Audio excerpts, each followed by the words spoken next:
Yurtimizda yoshlarning zamonaviy bilim va ko'nikmalarini rivojlantirish, ayniqsa qizlarning axborot hamda raqamli texnologiyalar sohasidagi faolligini oshirish maqsadida amalga oshirilayotgan qator loyihalar izchil davom etmoqda.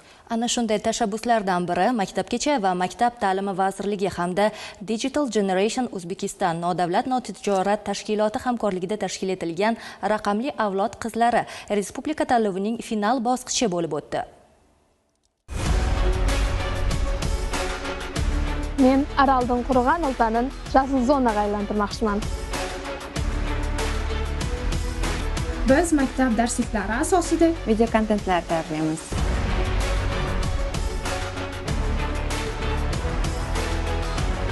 Men dronda olingan rasmlar orqali o'simliklarning holatini aniqlayman. Raqamli avlod qizlari tanlovi qizlarning zamonaviy kasblarga, ayniqsa axborot texnologiyalari va innovatsiyalar sohasiga bo'lgan qiziqishni oshirish maqsadida tashkil etilgan. Raqamli avlod qizlari loyihasi 2021-yildan buyon o'tkazib kelinmoqda. Bu yilgi respublika tanlovimizda rekord darajada ishtirokchilar qamrab olindi. So'nggi 4 yil ichida 7000 ga yaqin ishtirokchilar qamrab olingan bo'lsa loyihamizda, bu yilgi respublika tanlovimizda 92924 nafar ishtirokchi. Bu juda katta rekord natija bo'ldi. Ishtirokchilar soni ko'pligi aynan mana shu yurtimizda qizlarga bo'lgan e'tibor, IT sohasida qizlarning qiziqishi ortib borayotganligidan dalolat beradi.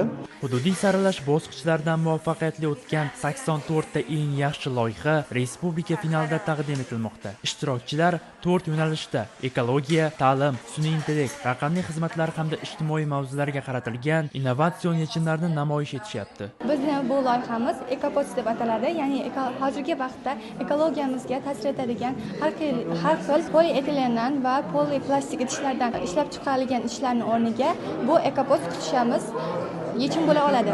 Bizning EcoPods qutichalarimiz qo'y junidan tayyorlangan bo'lib, 100% tabiiy hisoblanadi va bu qutichalarimiz asosan o'simlik bilan birgalikda yerga qo'shib ekiladi va o'simlikning yaxshi o'sib ketishiga yordam beradi.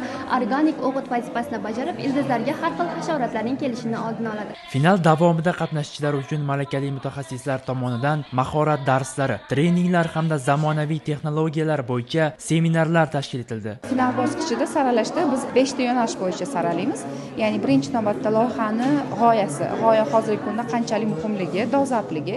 Ikkinchisi loyihani ishlab chiqish mexanizmi, ya'ni mexanizmi qanaqa, uni biznes plani, pitchi, ya'ni qay darajada uni taqdimot qilyapti va albatta uning monetizatsiyasi. Mana 5 ta kriteriya bo'yicha saralaganimizda qaysidir qizlarda ideya, ya'ni g'oya zo'r bo'lishi mumkin, lekin yetarli darajada ishlab chiqarilmagan bo'lishi mumkin. Shu paytda biz hakamlar hay'ati bu loyihani bu tomondan emas, balki boshqa tarafdan qarab chiqishni maslahat beramiz. Ayni paytda tanlovning baholash jarayonlari davom etmoqda. G'olib va sovrindorlar 6 mart kuni tantanali yopilish marosimida e'lon qilinishi rejalashtirilgan.